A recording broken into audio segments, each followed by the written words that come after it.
All right, welcome to this edition of the Hoel Roofing and Remodeling Podcast. Today, our special guest is Garrett Abrams, and anybody that follows my family on Facebook knows that my kids, we eat Culvers 3 to 5 times a week probably, so I reached out to Garrett, and I was very appreciative that he responded back right away. He's like, absolutely. So we're just going to talk business. We're going to talk about opening some new locations.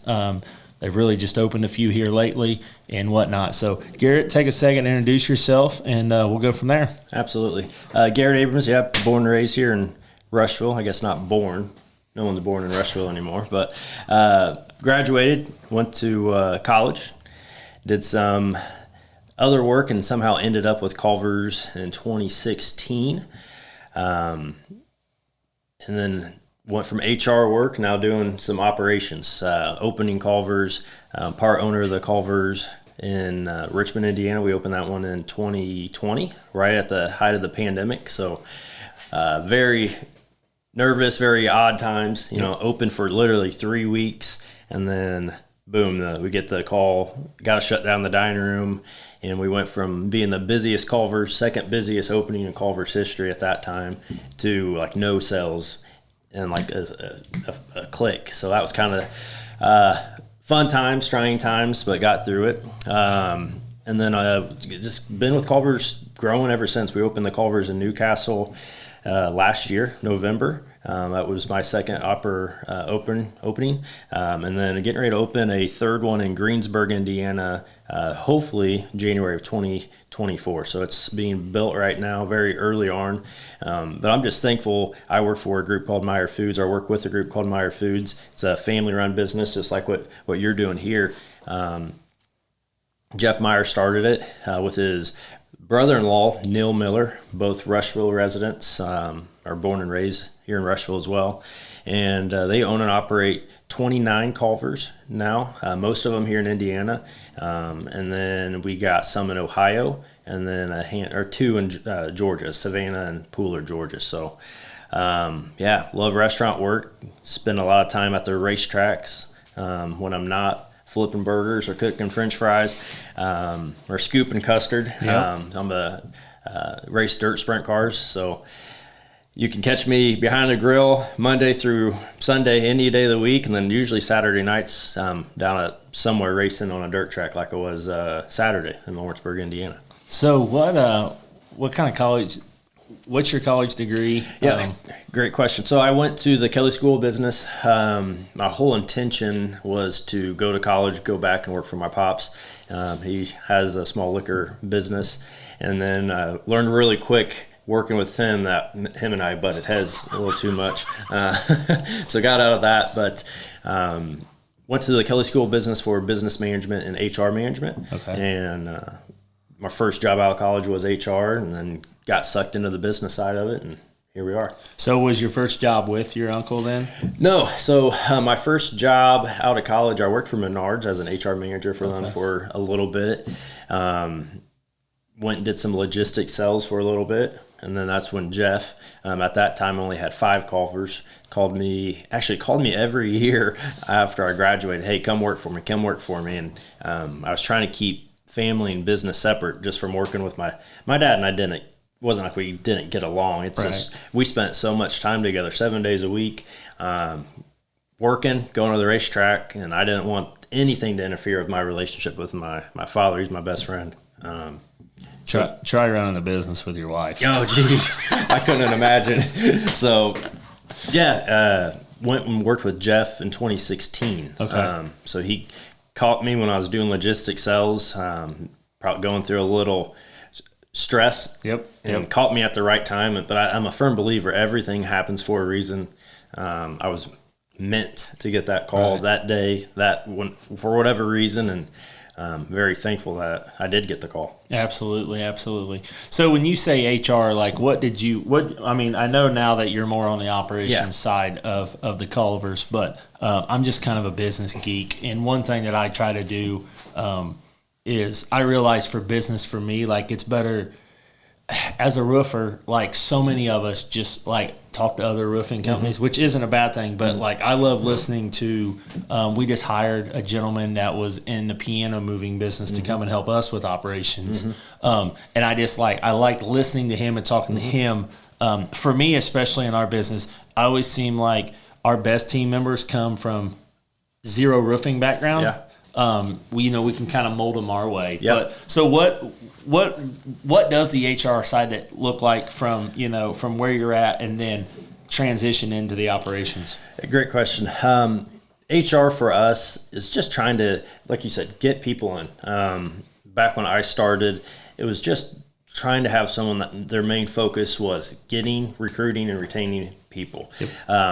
Because the restaurant business, a lot of people think, and maybe I have the wrong mindset being in it now, but I think some people look down on the restaurant industry. Absolutely. And I was probably one of those individuals before I went and worked in it. Again, I've worked for Menards, worked for a logistics company, worked for my father, and worked for car dealerships when I was younger, Bell and Hay, growing up on a farm. But the Culvers and the restaurant business is one of the toughest things I've ever been in.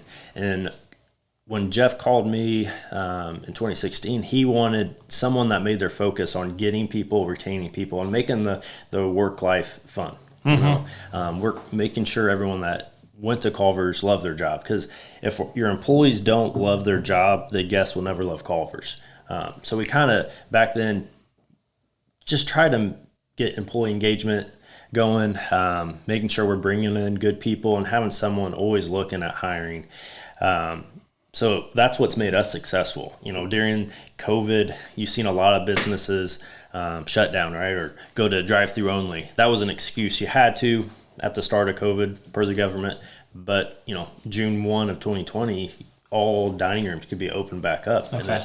And it amazed me that how many restaurants in our industry, the fast food industry, that just kept their dining rooms closed because they didn't have staffing, where we at the Meyer Foods company and Culver's in general, we opened our dining rooms right up because we had the staff, we had the HR people that were on the phones calling, looking at applications. They're in the restaurants, checking in on the team, and just working with the managers to make work as fun and enjoyable as possible. So now with us having 29 Culvers, in the Meyer Foods group, the HR part plays a vital role in it.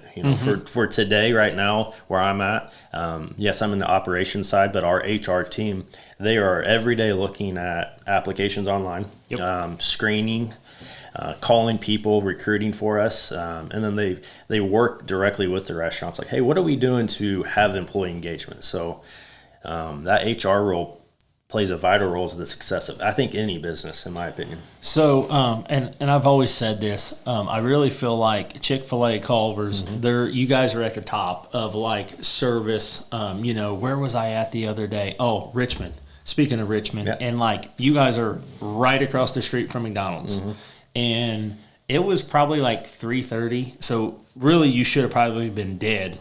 The parking lot was 2/3 of the way full. The drive-through probably had 8 to 12 people in it. And literally, when I pulled out, I looked over there, and there wasn't 3 cars in McDonald's parking lot. So like, and that's one thing. Like I said, I'm a huge fan. Like I've studied the Truett Cathy family, just because, like like I want to be the Chick-fil-A of the roofing industry, or Chick-fil-A or Culver's, because I really do. I really, I think the quality's better at these at Chick-fil-A, Culver's, and you see the difference. You see the difference in the team members. Like I walked into Rushville's McDonald's one time, and me and my wife, funny you say baling hay, we used to small square a bunch of hay, and I remember one night, and we just never really ate at McDonald's, and she's like, let's go to McDonald's. And I remember going there, ordering food. It was dead as can be. And when the food came out, the manager threw the tray, and if I wouldn't have caught it, it would have went all over the floor everywhere. And I was like, holy cow, like that's the manager, no wonder. So you guys, I know you guys are intentional about team culture, that kind of stuff, because I see it as a customer, and it's funny, like I also like we get like I was sharing with you off cameras, our kids go up to Heartland Christian, not too far from your location in Newcastle. And it's funny because a couple times we went up there, it was like at the beginning, and you could tell you guys were working some kinks out, and it was just a little slower than when we'd go to Greenfield. Yep. My wife's like, they're not doing bad. I was like, honey, they just opened that one, like, you know. And I mean, it wasn't like she was complaining, but she's like, it's just a hair slower. And I was like, yes, it takes some time there. So, yeah, I mean, like I said, like I understand that on the business side, and like you say, you're always recruiting, you know, that kind of stuff. So, what do you guys do different to recruit and, you know, really to keep team members? And I'll say team members. I hate the word employee. Yep. I just feel like employee is just kind of it's not personal enough. But what do you guys do to keep your team members? Gosh, I wouldn't say we do recruit just like anyone, but I would say we do most of our recruiting internally, right? Yep. I said it earlier, you know, your employees have to, or your team members have to love their jobs first in order for the customers to love Culver's. So all of our recruiting is just, we make our current team members the top priority. When they walk in the building, we want them to love their job, and when they leave, they should be happy. You know, our mission statement at Culver's is we genuinely care, so every guest that chooses Culver's leaves happy, and we look as our team as that number one guest in our opinion. Yep. So all of our recruiting comes from our current staff, right? Making sure they love their job, and it's neat. They go and tell people. Oh, right? yeah. They tell their friends, they tell their family, they tell if they go to church, school. So most of our recruiting is just, it happens naturally. Coming into work, having fun, and letting our team spread our message without us doing it.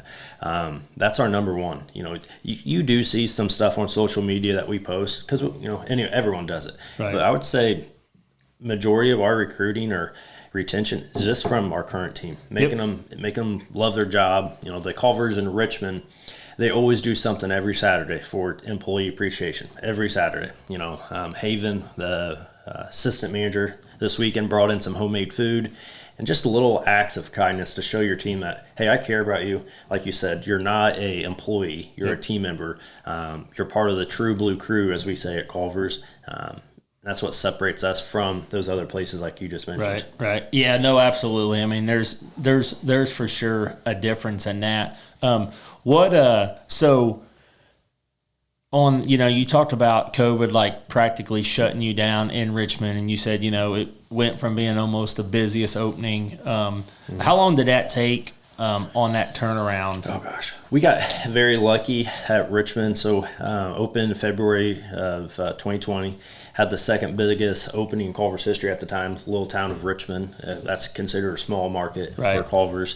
Was the busiest Culver's for the next 3 weeks. COVID hit, and then we had 3 weeks of slow period. But during those 3 weeks, we were thinking, because we had 100 employees, you know, that we told them, hey, you're going to work for us. We're going to be busy. So Neil, the other partner at the restaurant, owner, he and I were like, how can we get more business in? So we just did old school car hopping, right? We called everyone, hey, come back in. I don't care if we're dead or not, we're going to pay you. And we just had people out in the line taking orders with pen and paper. And then next thing you know, we're back busy just like we were before COVID. And that was drive-through only. And that was really cool to see that the team, they came right back. We called them, hey, come back. I don't care how slow we are. We're going to pay you. We told you we're going to take care of you. We're going to take care of you. And then the community supported us, which was pretty neat. So honestly, 3 weeks, we had 3 down weeks. And then that 4th week, we jumped right back up to where we were. And we haven't slowed down since. Nice. You know, we've had our, you always see restaurants, they have their sophomore slump, you know, opening. First year's big, second year slow down, then you kind of pick up from there. We've been very fortunate at Richmond. Take care of your team, take care of the guests, make sure hospitality's best in class, make sure that you're serving accurate food, right? Like you mentioned, you go to some of these other places, you order a cheeseburger with everything on it, you get a cheeseburger with nothing on it, or you say I want French fries, they give you onion rings. We put a lot of emphasis on accurate orders from the order taking to the making it, and then you got to serve quality food. And if you do those 3 things, the guests will take care of you. They'll come in, and we've been busy, and we're having our busiest year ever transaction-wise there at the Culvers in Richmond, and it's all from just taking care of your team, take care of your guests. Awesome. Speaking of like a small market, I assume Greensburg is considered a small market also. Yeah. Greensburg is extremely small for us, but Culver's was founded in 1984 in Sauk City, Wisconsin, very small town. It's population today, I bet it's 5,000. It's a small market, very small. So Culver's doesn't always go to these small market areas, but Greensburg meets what Culver's is about. It's a farming community, right? A lot of county schools. You got North Decatur, South Decatur. And that's what Culver's lives on, is taking care of the farming community. We're very involved in FFA, ag, all of that. And it meets it. Also doesn't hurt that it's 20 minutes from my house, which is very nice. I've been doing that drive to Richmond, and then I thought I was in heaven going to Newcastle. That's 35 minutes, and then this whole Newcastle or Greensburg deal came along, and I go there every Wednesday and Thursday right now, and it's 20 minutes from my house. Right. So it's great. So we're really looking forward to Greensburg. It's a great town. A lot of people go there and work. Right. Got Honda and some other factories and warehouses, and I think it's going to grow. You know, if you look at it, it's right off the interstate. You look at Greenfield, what they've done in the last 10, 20 years. You've seen Shelbyville starting to get a little bit of that now. And then Greensburg's got everything that you need to grow. They got a mayor that's eager. Chamber of Commerce. Everyone there is wanting to grow. And you don't see that out of small towns, right? So it's really neat to see Greensburg is pushing, and they want to be a great little town.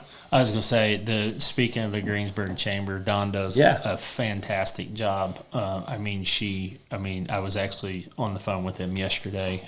Me and my wife's going to go down there and do a lunch and learn thing. That. So they really do a fantastic job. And I remember, is his last name March? Yeah. Okay. I just remember when he was running, we were doing a lot of roofing down in Greensburg, and I remember talking to a couple. I remember talking to a guy closer to my age, and he's like, man, I really hope he gets in. He was worried he wouldn't, just because he was worried that it was too narrow of a mindset for some of the voters. But when he got in, like, I knew that was going to be a positive thing. And, you know, and also, like, you know, so I started going to Culver's. I did environmental consulting before I got into the roofing, and I had a job up in north of Milwaukee, and you get north of Chicago, and Culver's is like McDonald's around here, where they're on every exit. Sometimes too. Yes. There was more Culver's than any other restaurant, you know, and then, you know, slowly they started coming in, and it's by far, like I said, a good friend of mine that owns a roofing company. He does ice cream sundaes with his daughter, and Carl gets upset sometimes on my Facebook post because I call it ice cream sundae. He's like, Come on, custard. It's custard. I was like, I know, but he doesn't get the big picture of, like, that's my buddy Eric O. You know, he just says be intentional about your time, you know. So, but so I mean, I just, you know, it's cool. Like when I reached out to you, like, A, I love small business, and B, like, Culver's is, you know, we love Culver's. My family, like my boy, like, I mean, he may be a spokesperson for you guys in 10 years, you know, because he probably won't want to work with his dad because he may have the exact experience that you had, you know. But no, I mean, it's fun. It's just a lot of fun for me to watch, and especially, like, once we start talking, like, we have a lot of the same problems in business, but a lot of the same solutions, you know, also. So talk about your hobby of, like, racing and that kind of stuff, because I do know that I have watched you a little bit and, you know, seen that, you know, you do quite a bit. Yeah. So racing, my mom got me into it back when before I even turned 5. So they're called quarter midgets. You had to be 5 to run them. If I remember right, I was like 4.5, not even 5. Put me in one mini Indy at the State Fairgrounds in Indianapolis. And if you talk to my mom, she's like, I thought it was just going to be like a hobby, you know, 1 or 2 years, something fun. Little did she know it's going to take off, and I'm 31 now and been doing it ever since. Gosh, love it. Do it now more than anything to spend time with family, right? when I was younger, gosh, so ambitious. Thought I was going to NASCAR. I had all those ambitions. I want to go to IndyCar. I want to race up to 500. I'm going to, had all those aspirations. But wasn't no Tony Stewart. But I had fun. We traveled a lot, raced a lot, had a lot of success, won a lot of races, won a lot of championships. But then also kind of realized when I was in high school, college, that if you don't make it to the big time, the IndyCar, the NASCAR, the IMSA, anything that you're doing it professionally, it's hard you can make a living, you really can, but I personally didn't want that, if you follow the USAC series now, they're doing their dream, right? If you ask any of those drivers, 5-year-old them, they'd be like, yes, go for it. Right. But I like racing. I don't like being away from home all the time. But racing is so much fun. We have a lot of fun. My father and I work on the car. Heck, I was working on it last night. Him and I will work on it tonight. And it's just fun. It's something that challenges you. I don't know what you do for fun, but it's nice to get away from work and get away from the stresses, right? Kind of get your mind off of it. And we love it. Like I said, my mom and my dad go every week. They've funny story about my parents. They've been split pretty much my whole life. But if you go to the races or if you know us, people at the racetrack think my mom and my dad are married, right? Because they get along. So I'm very fortunate. It's been like that my whole life, right? And that's what it's about. Racing is fun.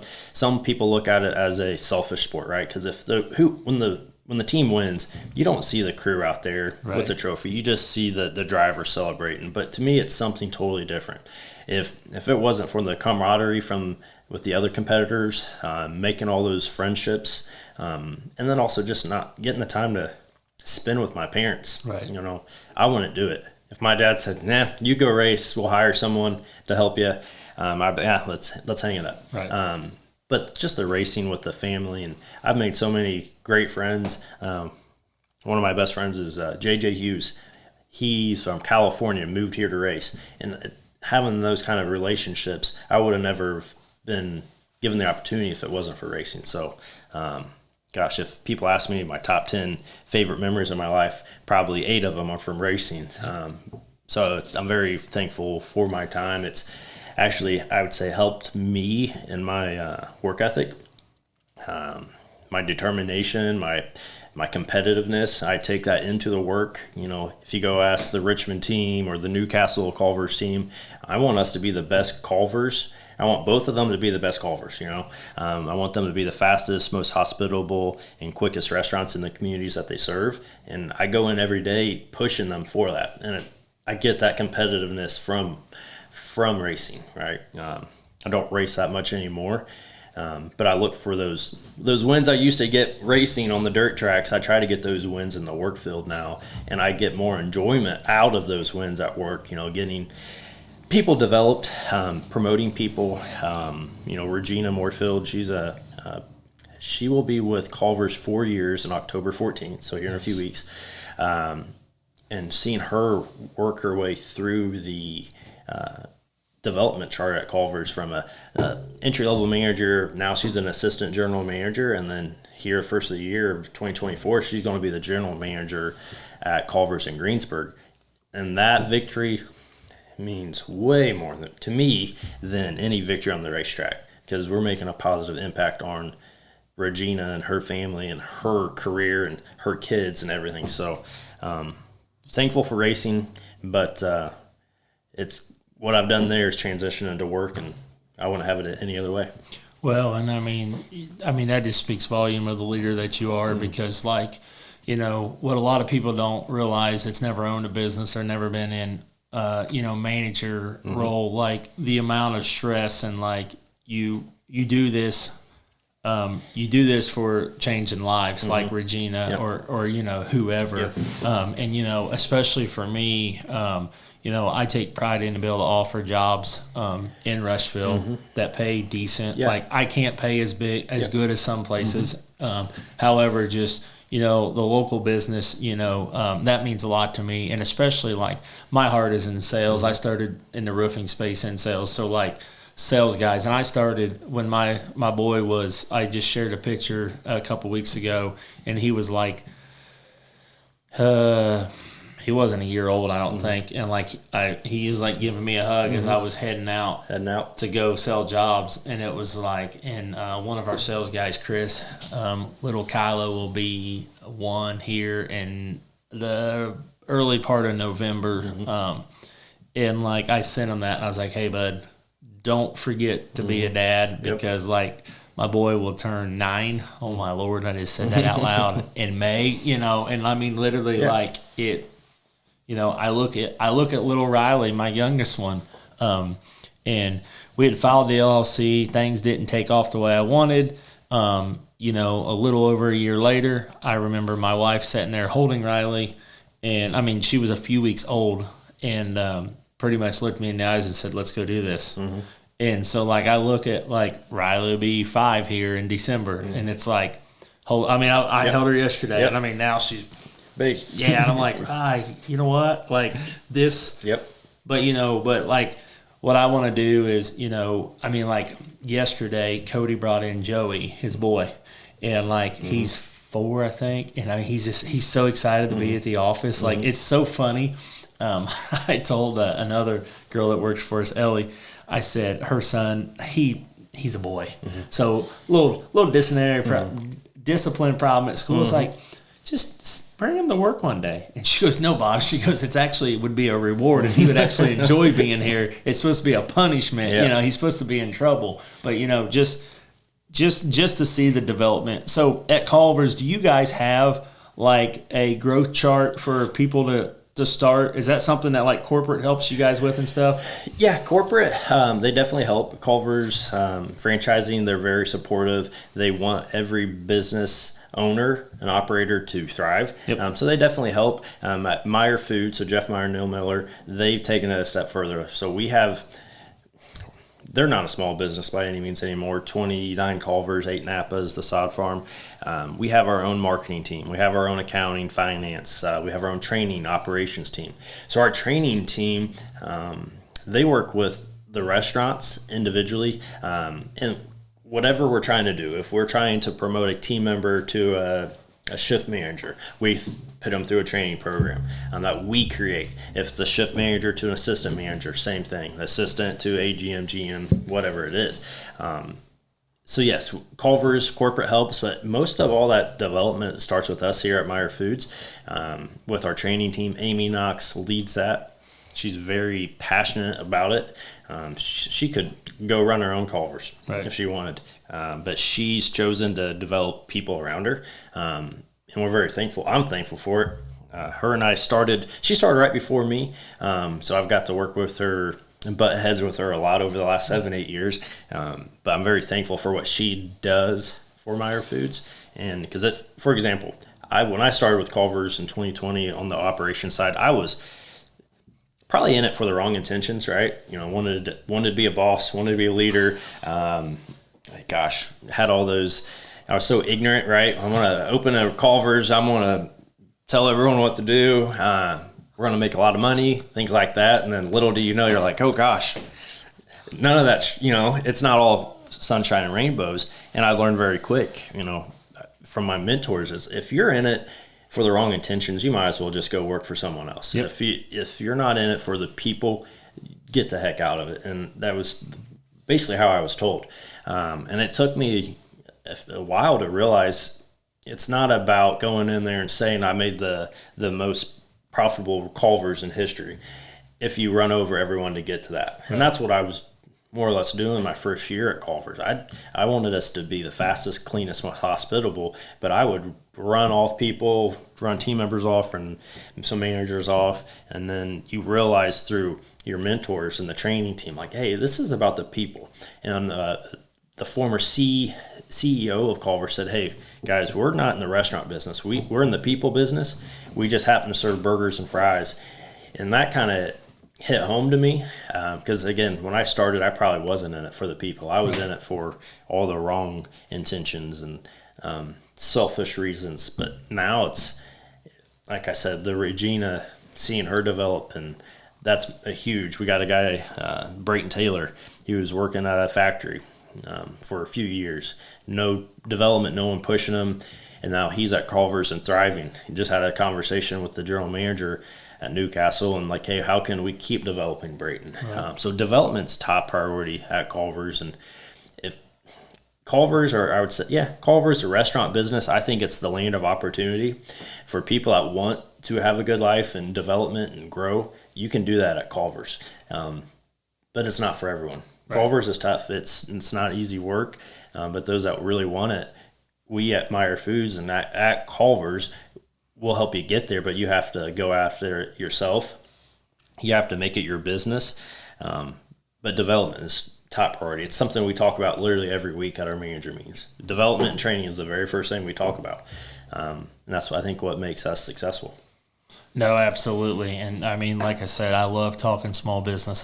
Because like that's something that we're trying to work on, to put some better training in place, especially as we scale with like more sales reps. Like, Nick is one of our sales reps that's been with me going on 3 years. And in the beginning, he just pretty much was attached to my hip for follow me around 4 to 6 weeks, However, I realized the scale, like I'm a firm believer that they've got to spend a lot of time with other reps, and the more reps we get in, like one of our newest guy, Jacob, is out running with Chris right now, and I'm like, just a few weeks here, just run and run close, and same thing, like Cody's another gentleman.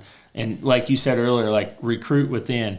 Nick, Chris, and Cody are 3 really good sales reps that we have, and they've been best friends since like 6th grade. That's cool. And like you said, there are no accidents. Things happen for a reason. We acquired Nick. Chris watched Nick have success, so Chris came over, and then Cody tells a story that he knew Nick could be successful because Nick was smart, went to Catholic private school through 6th grade, But he pretty much said Chris was dumb. And he said after Chris started having success, he's like, holy cow, maybe I could go do it, So, I mean, and we take pride in leading in development. Like we're taking the entire team down to a conference. It's called RoofCon, and it's about maybe 15% roofing and 85% leadership development, So it's something that I've talked with Adam and my wife is just, how are we going to continue to develop and recruit people? Because, as you know in business, and I mean, you got a franchise model, so there's some metrics there that, but one thing that I don't ever want to be corporate. Like I see the importance of some corporate structure, but I want to have a heart and a soul of like, Ellie lost her dad last year, and she took an extra week off. She needed that. And I didn't need to go to an HR manual. Like, can I give her? No, you just do it. You just do it. And you got to build a team that you trust. That like, if they call in sick or whatever, like that they're being honest and they are sick, or it's they can't make it or whatnot. So that's always cool because I'm actually gonna I want to connect with you, and I'd love just to go see I don't know, more of the business operation side of Meyer Foods. So how many employees or team members do you think Meyer Foods have? Oh gosh, it's 1,500 I'd say now, if not wow. more. Yeah, wow. So there's, I only see the 2 restaurants that I'm with right now. So both Richmond has 60 employees total. Newcastle has like 56. Okay. And Bloomington is one of the busiest Culvers in all of Culver's, and that's part of Meyer Foods. I don't know how many they have, but I guarantee they have about 70 or 80. Okay. At our office there in Noblesville, we got a small army there that worked. Right. So yeah, how you mentioned like not having that corporate feel. Yes, we're a big business, but we operate like in certain situations like a small family-owned business still, and that's what makes us special. You get that personal touch, you get that personal one-on-one time with people, which is nice, and you don't get that other places. Right. We have an example that you just mentioned. Someone needed some extra time off. We do that all the time. We're all people first, employees second, and if you need time, we understand. And that's what makes us special, I would say. Yep. Yeah. No, and people are craving that just in general of like not corporate BS. Yeah. Let's just call it what it is, and people that actually care, and we're humans as Yes. leaders, and we make mistakes. Yes. And it's funny you say that in the beginning. You were in it for all the wrong reasons, and no different than when I was before. I've always felt like I was supposed to own my own business since I was probably in high school. I never knew what it was, and when I was in high school or college, I was just like, oh my gosh, I could do that, make a lot of money. And that was, unfortunately, that was my only mindset, my only goal was I want to make a lot of money.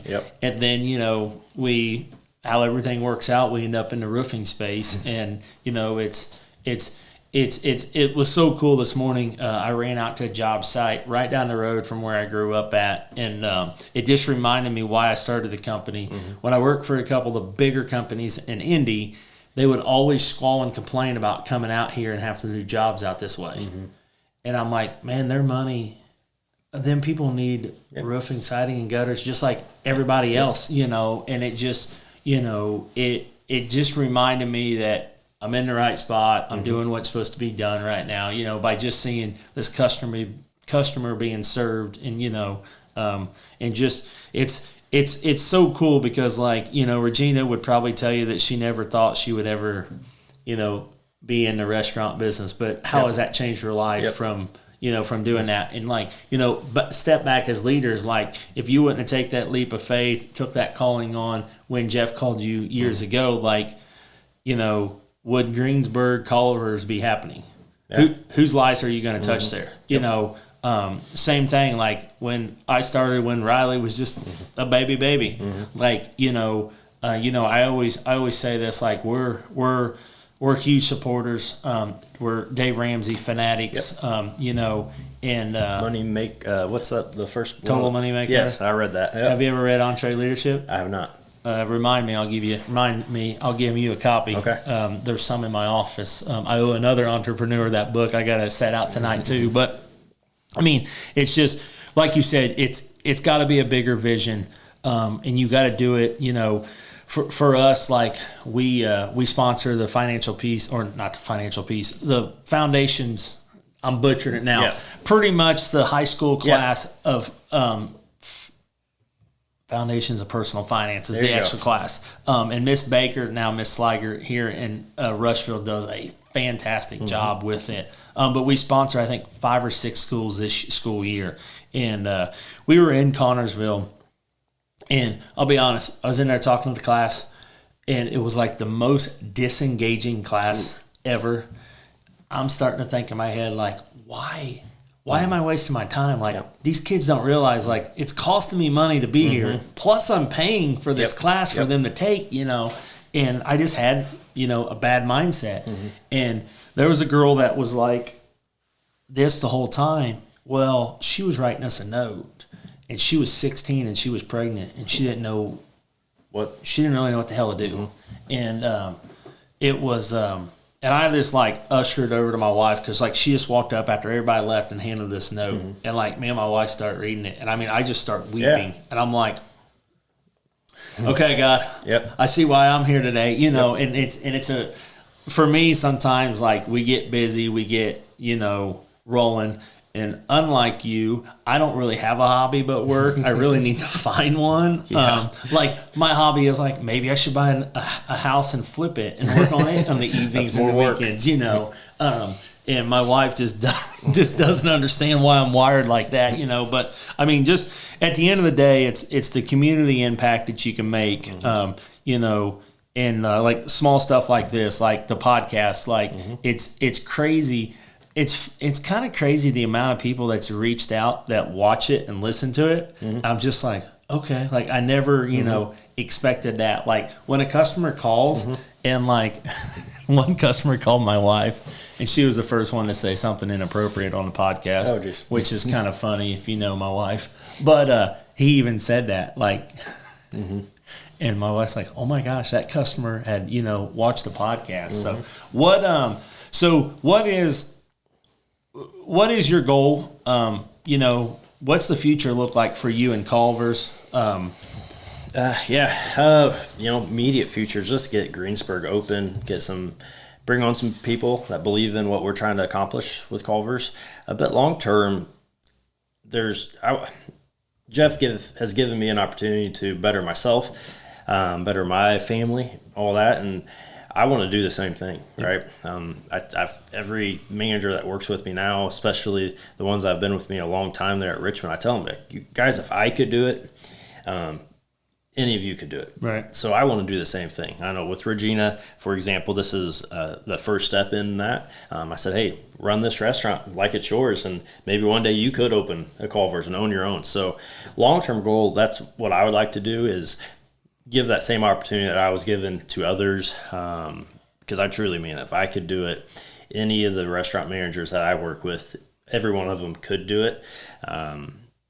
So how many Culver's will that be? I have no idea. I'm happy with what I got now. I never thought I'd have more than one. I was super, super fortunate and thankful for just Richmond. Newcastle came along, super fortunate, thought I'd just do 1 and 2, and then not even a year later, here's Greensburg. So I don't know what it entails or what. I don't have any number or anything, but I do know the one thing I want is I want to go open a Culver's with some other people that have worked with me and say, hey, this is your Culver's now. Right. Your name's on the door. You're running it. You're a part owner. And seeing that fulfillment in them, because, gosh, every time we opened Richmond, I broke down. It felt like you did something big. Right. You realize you're doing something bigger than yourself. Same thing at Newcastle. I remember opening that restaurant. Gosh, we had, I think, 80 cars in the drive-thru before we opened. Wow. And I was walking through, and I was like, it just hit me like, holy smokes, like, we're doing something big here. And I want others to feel that same enjoyment, and also feel that enjoyment when you promote someone, right? Mm-hmm. And you are the one that's helping them get there. I just want others to feel that same feeling of satisfaction. I don't get super excited when we have big sales days or we break records at Richmond or even at Newcastle. They've done some good things. They've been ranked. They had the guest satisfaction number 3 in all of Culver's here recently, and that was, yes, I was excited. But what I get more pumped up and get more feeling of accomplishment is when we promote someone and seeing them actually run with it. That's what I want. Yeah, and I mean, you are doing something big, mm-hmm. like, you're providing quality jobs, mm-hmm. you're providing a quality product, and it's so funny because, like, when your mind shift changes, and I see that, like, I see the maturity, like, wow, I wish I had half of your leadership skills at your age, of just, like, you're gonna look up and you're gonna be over 10 of these things mm-hmm. in a couple years. And then that's the amount of lives that you're going to change from that. And then you're going to laugh and be like, oh, I remember when I thought that was a headache. You're like, I want that headache back from like 3 years ago, But it's honestly, like, this has been a blast. And when you open the Greensburg one, I want to be there to support you guys. Absolutely. I mean, like I said, we're crazy Culver fans. I may even take my son out of school that day just because he would go crazy, But it's just, I mean, seriously, as one business owner, as another, to another small town kid, that you're building something here, and you're fortunate to have the opportunity that your uncle's given you. Also, though, you've grabbed a hold of it and you've ran with it too, like. There's so many people with opportunities, and so many people that haven't, that won't take it. Mm-hmm. Or, like I'm sure it was hard for you to, like, come to the conclusion and realize, like, okay, I can't work with my dad in the family business, Mm-hmm. And you said, like, your mentors, like, who is your biggest mentor? My dad. Okay. So, learned a lot from that guy. Choked up just thinking about it. My dad, I always reach out and have another business mentor. We have a guy, he's the vice president of our Meyer Foods right now, Mike Whelan. He's a former McDonald's owner-operator. Lean on him a lot. We got Jeff Meyer, Neil Miller. They're two of my biggest mentors as well. Because, again, they're small-town Rushville folks. Right. Neil worked at Intat. Jeff was driving a Klosterman truck, and I mean this in the nicest way, what they have accomplished, if you would have sent 20, 30 years ago and see where they are now, you'd like, no, there's no way those two guys could do it. So I look up to them a whole lot. And then just I like you reach out to other business leaders. I'm always talking. So I'm reaching out and talking to a guy named Russ. He used to actually own Arby's, or part of Arby's. He owned like 890 something Arby's at one time. He sold out in the early 2000s, and it was just a shot in the dark. I got on LinkedIn, heard a lot of good things about him. He ran a company called Results Through Motivation. And I just literally shot him a random email or message on LinkedIn, and he responded and said, yeah, let's talk. So we reach out and we talk about once every month, every other month. But yeah, if I had to, if someone said, who's your biggest mentor? It's my pops. He's a small town kid from Milroy, farmer. He's helped me out a lot. Right. Where's that guy that owned all the Arby's? Where's he live at? He's in Georgia. Okay. Yep. So we just chit chat on the phone. Yep. Man, that is so cool. And one thing that I've been super, super appreciative of, I've got a really good friend. His name's Ty Backer, and he does about 10x the revenue that I do. But I could literally call him right now and he'd answer the phone. Yep. And, and one thing that I want to continue to encourage you is always have a mentor, but always be mentoring somebody. Oh, yeah. And I always tell our team this, like, you have influence. Like, I don't care if you're here the first day you're here, like, you're influencing the way you show up on time, dressed, not smelly, whatever. Like, you truly, you have an influence on the team, and it's so cool when, like, somebody, because I can only imagine what that guy's worth if he had 890 Arby's. Yeah. Like, he doesn't have to answer his email. No, he didn't. He may have somebody answering his emails for him, but what you learn though with them kind of people though is they're the first to be like, absolutely. Yeah. How can I help you? Oh, absolutely. And I call I got a good buddy that's in Memphis, Tennessee, that owns a roofing company. And sometimes we share our stresses with each other just to laugh, just to enjoy our stresses more. Or it's like, no, I'll keep my problems. You keep your problems. So no, that is awesome. And I was pretty confident that you had some mentors and some connections like that, because you haven't gotten where you're at your age by just dumb lucking it, And like I said, you talk about Jeff and Neil, nobody thought they could, but man, I can just imagine the shit that they've went through to get where they're at. Yep. Like the crap they're dealing with today, or had dealt with last year or 2 years, I mean, fortunately for us, when COVID hit, people were at home more. And they're like, oh my gosh, that siding's ugly. Hey, I need new siding. Yep. Like, it was, if you were a contractor in the COVID years and you didn't have your best years, like, it's because you were lazy. Yep, you didn't know work. Because literally, there's people like, oh my gosh, this bathroom's hideous. Oh my gosh, I've been tired of looking at this kitchen, and we're not going to Disney this year now. So here's $18,000. What can we do with it? Or whatever, whatever that looks like. So, but yeah, I mean, as we wrap this up, thank you for your time. Thank you for the ice cream and these Culver curds and what do you call the? So this is Goldie. Okay. This is Scoopy, and then we got Curtis here. Okay. So you can give those to your kids. Oh, one's got eyebrows and one doesn't. Got a guy and a girl. Okay. I said, gosh, now they're going to fight over them, Adam, because when I saw these, I'm like, all right, these are for the girls. This is for Rhett. But, they'll be happy. Thank you for the custard. And know that we're rooting for you guys. If we can ever be of a resource, let us know. And I want to stay connected. Absolutely. Just to encourage each other, and just, I'll probably need to bring my son down and check out a race, because he's all boy. We've got a goat cart out there. He's just all boy, man. Yeah. He bought this stupid gel blaster gun thing. and it's like 10 shots per second.